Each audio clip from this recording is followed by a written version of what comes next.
Welcome and thank you for being here. Joining me today, I'm John Donnelly, Chief of the District of Columbia Fire and EMS Department, and I'm representing the Unified Command Team that is operating today. I'm joined today by Deputy Mayor Lindsay Appiah, Metropolitan Police Department Executive Assistant Chief Jeff Carroll, Clint Osborne, the Homeland Security and Emergency Management Agency Director for the District of Columbia, the Military District Washington, the Metropolitan Washington Airports Authority, and both the fire and police chiefs, the United States Coast Guard, the Maryland State Police, the Virginia Department of Emergency Management, and the Virginia State Police. And I'd like to thank all of them for being here as well. We are here at Reagan National Airport with our Unified Command Team, and we will provide an update on where recovery efforts stand. We'll also give more information about the cadence of updates from Unified Command going forward. I'm joined today by Terry Lyric from the Metropolitan Washington Airports Authority and the other members of the Unified Command Team.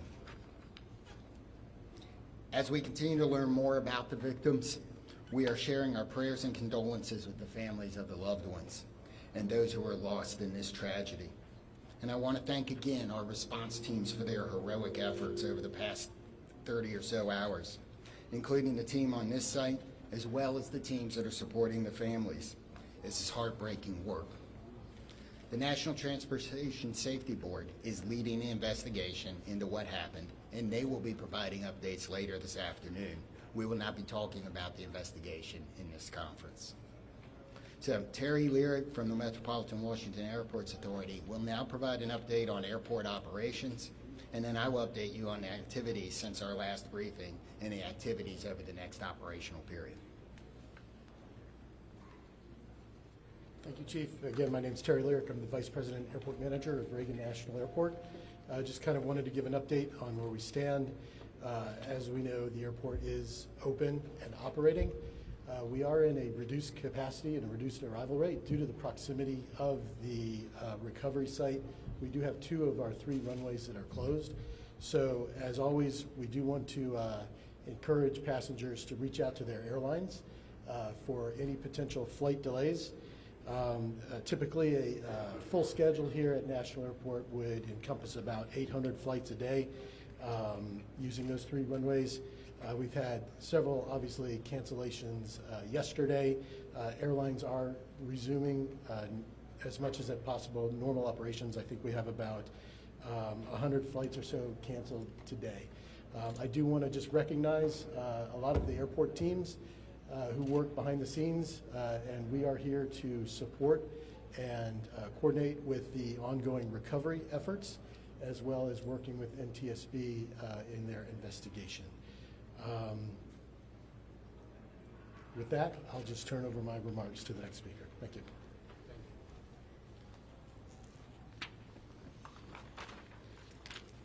So, overnight, our teams continued search operations and surface work, including side sonar scanning, shoreline searches, and aerial searches. Also, 2 Coast Guard cutters have arrived on station, and you may be able to see them out there on the water. Other efforts off-site included the NTSB, American and PAL Airlines, and district officials meeting with families at the Family Assistance Center and providing the support that they need to get through this horrible event. We've we have recovered 41 sets of remains, and 28 of those victims have been positively identified. And as of 6 a.m. this morning, next of kin notifications have been made to 18 families. Going forward with our recovery operations, search teams will continue to work the site. We'll do side sonar scanning, searching the shoreline, and aerial operations. Our dive teams are working in targeted areas, and additional Coast Guard assets will arrive this afternoon. The salvage crews have begun to arrive on the scene, and they're assessing the work that's going to be needed to recover the aircraft from the water. We expect those operations to begin no later than tomorrow afternoon. The teams are also working the shoreline down the river, as we do expect some debris to be dragged by the current, And if members of the public believe they have information or have discovered potential wreckage, we're asking you not to touch it and to call 911, and we will send somebody out to get it. Supporting the response team. This has been a tough response for a lot of our people. We've had over 300 responders operating at one time, and I think we've got about 500 people that have worked through the site. So the Unified Command has activated peer support for its first responders to make sure that everybody has somebody that can help us get through this. And the outpouring of support, people like the World Central Kitchens Relief Team and many of the local restaurants, the restaurants here at the airport, have supported the people working, making sure they have food so they don't have to stop. And I want to thank the rest of the community for their outpouring of support and the messages that they have given to the firefighters, police officers, military officials, and everybody else that's working. If you want to help, the Greater Washington Community Foundation has a relief fund. You can donate at the link above. We also, be careful, avoid your fundraising scams, only trust verified sources, and ways you can help is to amplify that message using trusted sources on social media. Exercise patience through the transition as this impacts the region. Things like the delays at the airport, people are going to need your grace. Yeah, I know we've got a lot of vehicles around. We've got some areas closed that are normally open to the public around the river, and we need your patience in that. Check in on your friends and neighbors, and if you're feeling anything about this event, please call the crisis hotline, talk to a medical professional, and you can use 988 on your phone. What do we got here? Is that the last one? So with that, we're going to be able to take a few questions. I'm going to start over here, and we'll work our way across. 1, 2, 3. Yes, sir. Hi, this is Campbell Roberts from the New York Times. Can you talk about the FAA's decision to restrict helicopter flights in and around National Airport? So the question is, can anybody talk about the FAA's decision to restrict flights in and around National Airport? I don't believe we have any. So that's probably beyond the scope of this interview. You'll have the NTSB later, and that's something I might ask them. Yes, sir. Chief Skylar Hunter with CBS News. Given the time that has passed, can you describe the conditions right now as it relates to the recovery process and whether you all think that y'all will be able to recover more bodies? Okay, the question was, given the time that has passed and the conditions outside, do we believe we're going to be able to recover more bodies? And there's a lot of challenges with that. So I'm going to answer that one. I'm going to say that, yes, we expect to recover all of the bodies. We have that's why our teams are still working. We're going to have to work with the salvage company to do some of that work. Yes, sir. If I may ask a question on behalf of the Reagan National Airport.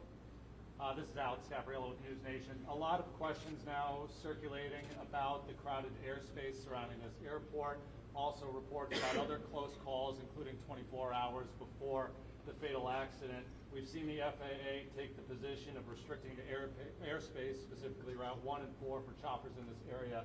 What is the airport's position about potentially toning down some of the air traffic around this airport, and should this have been done sooner, specifically the restrictions on the airspace for choppers on Route 1 and 4? Yeah, sure. The question was regarding air traffic, helicopter routes up and down the Potomac, right? That is an FAA responsibility. The airspace is controlled by the FAA. The airport does not have any responsibility outside of the surfaces, the airport itself. But most certainly, this has been conversations that you've had, and when it comes to safety for the airport, for the passengers that come in and out of D.C. Absolutely. The FAA does regulate the airport, and we follow all FAA safety regulations. Again, all I can say is the FAA is responsible for the airspace. And very briefly, a question for the chief. Sir, how long do you expect it to take for the salvage to be removed from the river to recover the bodies and do everything that's necessary to bring closure for these families? So we're working as fast as we can. I'm not going to be able to give a timeline on that as there's a lot of unknowns. But we hope that we have we have more salvage equipment here tomorrow, and that operation can begin then. So next three questions. 1, 2, 3. Yeah, Chief Perry Russell, ABC News. How is weather affecting recovery efforts? Rain today, rain forecast later. What are the elements inside the river? How has all of this affected recovery? So the question is, how does the weather affect the recovery operation? In my view, it may slow it down slightly, but all of the units out here, all of the people working, work year-round in all conditions. We're going to be careful. We're going to make sure we don't hurt anybody else, but the weather we've seen so far is weather we can work in. If that were to change, that would affect it, but we haven't seen that. I mean, one question at a time. Chief, you talked earlier about access to the site and to gain access to that area. We don't think that ice was a real problem that day, but the John Glenn has been out of service for some time. Do you have an update on when that vessel can be put back in So service? the question is access to the site, and the John Glenn is the fireboat for the District of Columbia. So what I referred to on access to the site is things like Gravelly Point being closed and that being lost as a local recreation area while we're working. There was some ice on the river. We made good access to the site with everybody else. The John Glenn, as has been reported, is one of the district's fireboats. It is not the primary asset for this type of operation, and while it's in the shop, it didn't affect anything, and we hope to have it back by this summer. Yes, sir. Mr. Lyric, I have a follow-up question about the runway closures. Grady Trimble with Fox. So you said 2 of 3 are closed because of their proximity to the crash site. Yeah. Can you explain why they remain closed? Sure, absolutely. So the question is, why are 2 of the 3 runways here at National Airport closed? So if you're familiar with the runway configurations here, we have a main north-south runway, and we have 2 what we call crosswind runways. The 2 crosswind runways, if aircraft were to take off or land over the aircraft recovery sites that is out there right now, those would be impactful to the operation. So we've elected to keep those runways closed. And to follow up, how long do you expect that to remain the case? And are you saying that if there are still recovery teams in the Potomac, then there's no chance that these 2 runways are going to open, and how does that impact Yep, sure. So the question is asking how long we anticipate those runways to be closed. That's a dynamic situation. We've worked with the FAA. I think what we've communicated is we anticipate, our expectation is a week. However, we'll reassess on Monday, and as the recovery efforts go, it's a fluid situation, obviously. Yep. Okay, Paul, here and there. Chief, by talking salvage, can you confirm that you're not going to be able to recover the remaining bodies until you're able to get the fuselage off the floor of the river and onto a barge? And then my follow-up to that is, are you making an effort today to get into the helicopter to recover those 2 bodies? So the question is, do we believe we have to lift the aircraft out of the water in order to finish and find the rest of the remains? And the second part of the question was, are we focused on the helicopter today? And the answer to the first question is yes. I believe for us to recover the rest of the remains that we are going to need to get the fuselage out of the water. The second part of the question is yes, a lot of our operations, not all of them, but a lot of our operations today are focused on the helicopter. Yes, ma'am. Yeah, this question's for Mr. Lyric. I'm about Fox 5 DC. Can you confirm sufficient staffing moving forward in the tower? I don't know if that's in your scope or if that's... It's not. So the question was regarding staffing in the air traffic control tower. That's outside my scope of responsibility. Chief Donnelly, can you talk a little bit about the role of the stadium on your team, specifically how many people still remain? I know on day 1 there were upwards of 300 mutual aid. Who's still out there? So, you know, this is an incident where even if it doesn't affect you right now, it's probably going to affect you later. It'll be something that you think about. So in emergency services across the board, we have support teams. The National Capital Region, all of the departments do. So they've been activated. The International Association of Firefighters regional peer support team has been activated to help support. And the incident management team, as they rotate responders through the scene, are making sure that there are opportunities for them to get the assistance they need. I'm going to ask the Virginia State Police to talk about the peer support he's doing a little bit. I'm First Sergeant Blank with the State Police in Virginia. We are working with our partners. MWA is leading the support for the effort for peer support, but I'm here in support of that effort, and we have several regional partners that are contributing to that, including mental health professionals who are on site from ANOVA and from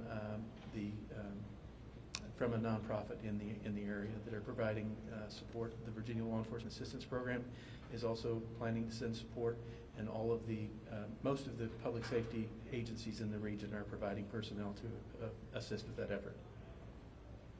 Yes, ma'am. Larry L. Carbone with DC News Now. I know that this is an unpleasant question for you, Chief, but we've been hearing reports of people that live along the river, potentially seeing partial remains coming up on shore. They're seeing, is that anything you're hearing towards that way of keeping people away from some of these shore? So we're not keeping anybody away from the shoreline for any of those reasons. If we've closed off an area like Gravelly Point here, it's because we have emergency access vehicles coming in and out, and we need the access to the river. We have received some 911 calls about either debris or remains. I don't know that we've actually found any remains. We've certainly picked up debris from those 911 calls. So we're going to do 3 more and go 1, 2, and 3 in the back. Yes, sir. Thanks, Chief. Jonathan Kersley from Channel 9 Australia. This is a question for Terry. Terry, as Vice President and Manager of this airport, what concerns have you had specifically about the congested airspace, and have you ever raised those directly with the FAA? So again, the United States airspace is the safest in the world. Safety is one of our top priorities, and we continue to ensure that the airport is safe for operations. To follow up on that, it wasn't safe in this instance. There have been near misses here before. You would have been made aware of those as manager of this airport. Have you raised concerns with the FAA about the congested airspace around Washington's airport? Yeah, I can say again, we work with the FAA. We're regulated by the FAA. We comply with all FAA safety regulations. But that doesn't answer the question. Yes, sir. Can you talk about how much debris has been removed to Hangar 7? And at some point, will that operation be transitioned to a private company, the NTSB? Will hire, or will you guys actually put all the debris in the hangar? So that's an investigation question and appropriate for NTSB this afternoon. We'll take 2 more. Yes, sir. Tom Rasmussen, Channel 7. I had a question for Terry as well. As far as the airport took a position against adding extra long-distance flights out of here, and one of the concerns was there's just too much already going on. Do you maintain those concerns because they're supposed to start in the next few months? Are you concerned about safety as those extra flights start? Yep, thanks, Tom. So the question was regarding the additional slots to DCA. As you know, the slots are federally controlled, federally mandated, and we have to follow federal regulations. Are you still concerned about them? I mean, the airport authority was concerned at the time. Yes. Again, we have to follow the federal regulations on the slot controls. Yep. That's it. Hi, Jim Spellman, Yeah. CGTN. Here, one more question for you. You're talking about the FAA, Congress, federally mandated, et cetera. Where does the buck stop with this accident and ensuring that the next flight to take off from this runway is safe? So again, the question is really directed to the FAA and Congress, I believe. Yeah. Yeah, One last question is right here. You have 41 victims recovered. Are you confident in the location of the others? Where are they? Are you confident that you know where they are? So I think we know where they are. We won't know until we're done. I mean, we're going to continue the search operation, but we've searched a large portion of this river, and we are right there. So, I didn't read. So the question. Let me answer the question again, or let me restate the question. Sorry. The question was, are we confident we know where the other remains are, and that it couples with the question about removing the aircraft. I believe that when we remove the aircraft, that will help us resolve this number. If it doesn't, we will continue the search. Okay. That's the process. You take the salvage, the fuselage out. You're going to put it on just reiterate that process, what that looks like. Removing it, putting it on a barge. Is that right? So some of that isn't decided yet. We'll have to see what the salvage team is doing once they get all of their equipment here. So we may have more on that tomorrow, but so I don't know the exact process today. So thank you all for coming today. We hopefully we answered your questions. We are going to do this again tomorrow. I don't have the time yet, but we will push that out so we can provide the same type of update. Thank you. Thanks, Chief.